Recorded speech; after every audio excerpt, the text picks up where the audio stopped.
Hello, this is Dr. Anil Thakwani. I am Director and Senior Consultant Oncologist at Sharda Hospital, and I am taking care of all the modalities of cancer. We are having team of oncologists with us, comprising of the radiation oncologist, surgical oncologist and medical oncologist, and we have come up with the department which have the latest radiation machine with us, and all the complicated and all different and latest surgeries are being done here. So today, this month is July month, and this is, as we know, that it's a sarcoma and bone cancer awareness month. So today I am here to discuss about the awareness for the general public regarding the cancers of soft tissues and bones.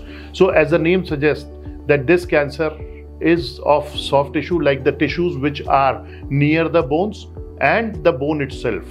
तो जैसे कि we know that this cancer is not that common as we see the other cancers like head neck malignancies or breast cancer, cervical cancers.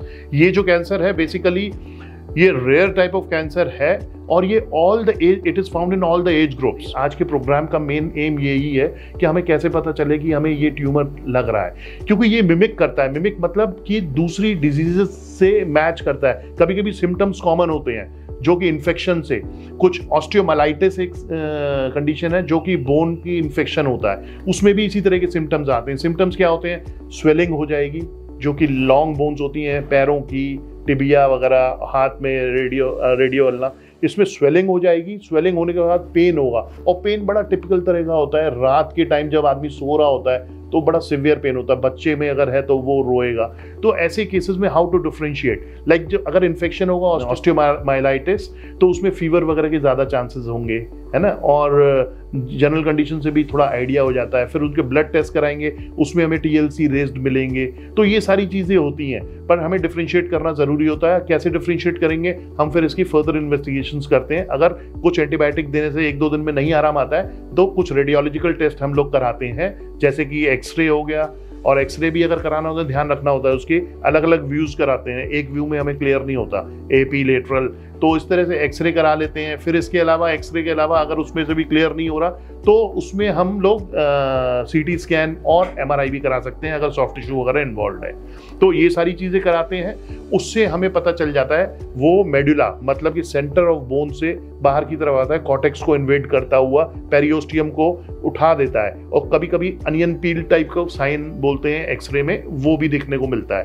तो अगर हमें ये सब चीज़ें दिखाती हैं कि ये कैंसर है, तो फाइनली फिर हम लोग उसका बायोप्सी करते हैं या FNAC करते हैं. उसमें आकर और फिर हमें कंफर्म होता है कि ये कैंसर है कि नहीं है. अगर ये कैंसर नहीं होता तो सिंपल एंटीबायोटिक से आराम आ जाता है, पर अगर कैंसर है तो प्रॉपर ट्रीटमेंट इसका देना ज़रूरी होता है. तो इस तरह से हम लोग अलग अलग चीज़ों को डिफ्रेंशिएट करते हैं. अब regarding will talk about the treatment part. Treatment कोई भी कैंसर की तरह से इसमें भी जो ट्रीटमेंट होता है 3 मोडालिटीज से होता है. एक सर्जरी हो गया, कीमोथेरेपी हो गया, और रेडियोथेरेपी हो गया.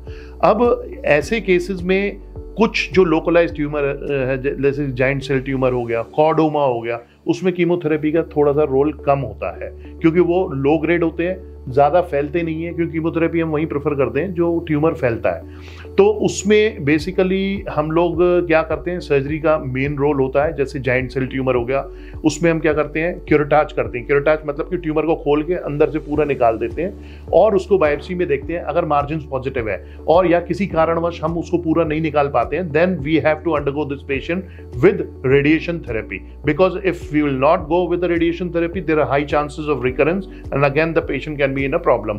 So all these techniques should be done in a cancer hospital only. कोई जनरल हॉस्पिटल में नहीं होना चाहिए, क्योंकि उसमें ना ही की पैथोलॉजी की फैसिलिटी भी होती है और ना ही इनकी रेडिएशन वगैरह. तो इसलिए मोस्ट ऑफ द टाइम जो छोटे हॉस्पिटल होते हैं उसमें इरेगुलर ट्रीटमेंट और हाफ ट्रीटमेंट होता है, जो कि रिकरेंस का कारण होता है. तो हमेशा जब भी इस तरह के ट्यूमर्स हो, we should refer the patient to the higher centres like Sharda hospital, which are equipped with all the treatment modalities and all the super specialists. And इसके बाद जैसे कि ये 2 ट्यूमर हो गए लोकलाइज थे, और जो दूसरे ट्यूमर्स होते हैं लाइक ऑस्टियोसार्कोमा, इविंग सार्कोमा, कॉन्ड्रोसार्कोमा हो गया, और इसके अलावा जो मिसलेनियस ट्यूमर्स होते हैं जो कि वेरी हाई ग्रेड होते हैं, ज़्यादातर केसेस में ये हाई ग्रेड ही पाए जाते हैं। ऐसे केसेस में हम डायरेक्ट सर्जरी भी नहीं करते हैं। हम लोग क्या करते हैं, इसमें हम पहले few cycles we subject the patient to the chemotherapy so that if there is a micrometastasis in anywhere in the body of which there are the high chances in these type of tumors, so that is cleaned from the blood and then we do surgeries। और इसमें भी surgeries के बाद, फिर surgery करने के बाद कभी कभी मार्जिन्स पॉजिटिव हो रहे हैं तो उसमें हम लोग रेडिएशन भी देते हैं। तो इस तरह से इसका पूरा ट्रीटमेंट होता है। अब चांसेस ऑफ बोन कैंसर्स जो कि मैंने मिस किया, basically chances of bone cancers it is very rare, जैसे मैंने बताया था। ये हम कह सकते हैं कि 0.2% of all the malignancy there are chances कि 0.2% ही सार्कोमास होंगे, इतना कम रहते हैं। अगर हम इंसिडेंस रेट देखें इसका, तो ये तो हमने परसेंटेज ऑफ मैलिग्नेंसी बताया कि कितने परसेंटेज ऑफ मैलिग्नेंसी में ये बोन कैंसर्स हो सकते हैं सॉफ्ट टिश्यू।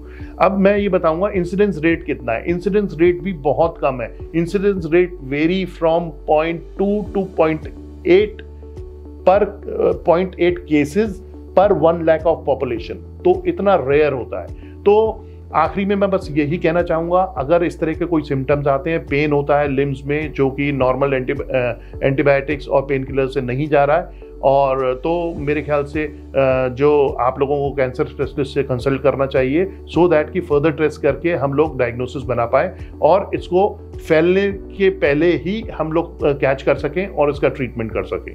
ठीक है, थैंक यू।